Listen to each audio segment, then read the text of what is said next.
السلام علیکم دوستو، آپ دیکھ رہے ہیں خونی سچ، جہاں ہم آپ کے لیے لاتے ہیں دنیا بھر کے ایسے سچے واقعات، حقیقی کہانیاں اور سبق آمیز حادثات جو آپ کو سوچنے پر مجبور کر دیتے ہیں۔ آئیے چلتے ہیں آج کے چونکا دینے والے سبق آموز واقعے کی طرف۔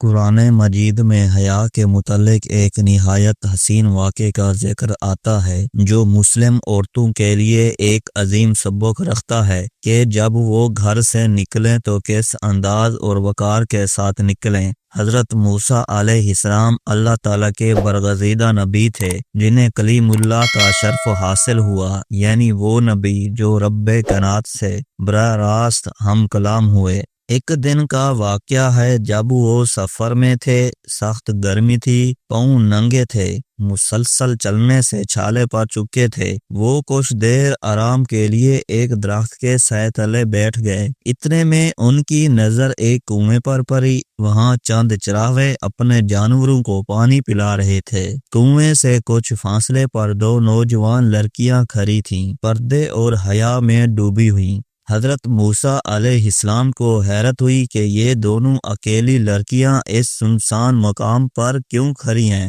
جب آپ نے ان سے نرمی سے وجہ پوچھی تو انہوں نے عرض کیا کہ ہمارا کوئی بھائی نہیں اور ہمارے والد بہت ضعیف ہیں، اس لیے ہم خود اپنی بکریوں کو پانی پلانے آئی ہیں، مگر چونکہ یہاں مرد پہلے اپنے جانوروں کو پانی پلاتے ہیں، ہم انتظار کرتی ہیں کہ جب سب چلے جائیں تو اپنی بکریوں کو پانی پلا لیں۔ حضرت موسیٰ علیہ السلام نے ان کی بات سنی، ان پر ترس آیا اور خود آگے بڑھ کر کنویں سے پانی نکالا اور ان کی بکریوں کو پلا دیا۔ جب وہ دونوں لڑکیاں گھر واپس پہنچی تو خلاف معمول جلدی آ گئی تھیں۔ والد نے حیرت سے پوچھا، آج تم جلدی کیسے آ گئیں؟ انہوں نے پورا واقعہ سنا دیا۔ ان کے والد جو نبی خدا حضرت شعیب علیہ السلام تھے، فرمانے لگے، جاؤ اس نیک نوجوان کو بلا لاؤ تاکہ ہم اسے اس کی نیکی کا بدلہ دے سکیں۔ اب جب ان میں سے ایک بیٹی حضرت موسیٰ علیہ السلام کو بلانے گئیں تو قرآن نے اس کے اندازے چلنے کو الفاظ کے موتیوں میں یوں بیان کیا ہے۔ ترجمہ: پھر ان دونوں میں سے ایک شرم و حیا کے ساتھ چلتی ہوئی آئی اور کہنے لگی، میرے والد آپ کو بلا رہے ہیں تاکہ آپ کو وہ اجرت دیں جو آپ نے ہمارے جانوروں کو پانی پلا کر ادا کی ہے۔ سورۃ القصص۔ یہ حضرت شعیب علیہ السلام کی بیٹی تھیں جو نہایت پاکیزگی، وقار اور حیا کے ساتھ چلتی ہوئی آئیں۔ ان کی نظریں جھکی ہوئی تھیں، گفتگو میں بھی ادب اور احتیاط تھی۔ اللہ تعالیٰ کو اس با حیا انداز سے اتنی محبت ہوئی کہ اس منظر کو قرآن کا حصہ بنا دیا تاکہ قیامت تک آنے والی امت محمد صلی اللہ علیہ وسلم کی عورتیں یہ جان سکیں کہ گھر سے نکلتے وقت کس شائستگی اور حیا کے ساتھ چلنا چاہیے۔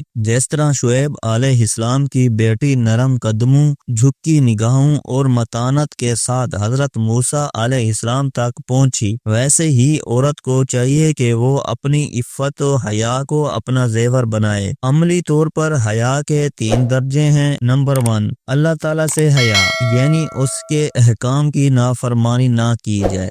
نمبر 2، لوگوں سے حیا، یعنی دوسروں کے حقوق کا لحاظ رکھا جائے اور ایسی بات یا حرکت نہ کی جائے جو سماج میں ناپسندیدہ ہو۔ نمبر 3، اپنے نفس سے حیا، یعنی اپنے ضمیر کے سامنے بھی برے اعمال سے بچا جائے۔ قرآن و حدیث کی روشنی میں واضح ہے کہ شرم و حیا ایمان کا جز ہے۔ یہ ایک ایسا زیور ہے جو مومن کے چہرے کو نور بخشتا ہے، مگر افسوس کہ آج کے دور میں شرم و حیا کا چراغ مدھم پڑ چکا ہے، عفت و عصمت کا جنازہ نکل رہا ہے۔ آج حیا کو کمزوری سمجھا جاتا ہے جبکہ بے حیائی کو ترقی کا نام دیا جا رہا ہے۔ مغربی تہذیب نے عورت کو اشتہار بنا دیا ہے۔ گلی کوچوں، سڑکوں، بازاروں، حتیٰ کہ سوشل میڈیا پر عورت کی تصویر کو محض نمائش اور کمائی کا ذریعہ بنا دیا گیا ہے۔ ایسے منظر دیکھ کر دل خون کے آنسو روتا ہے، اور مزید دکھ یہ ہے کہ اس کو آزادی نسواں اور حقوق کے نسواں کا نام دیا جاتا ہے۔ بس اے ایمان والو، اپنی زندگی میں ہر قدم سنبھال کر رکھو کہ کہیں ایمان کے لٹیرے اور عزت کے ڈاکو تم سے حیا کا یہ قیمتی خزانہ چھین نہ لیں۔ اے اللہ ہمیں شرم و حیا، عفت و پاکیزگی اور ایمان کی حفاظت کی توفیق عطا فرما،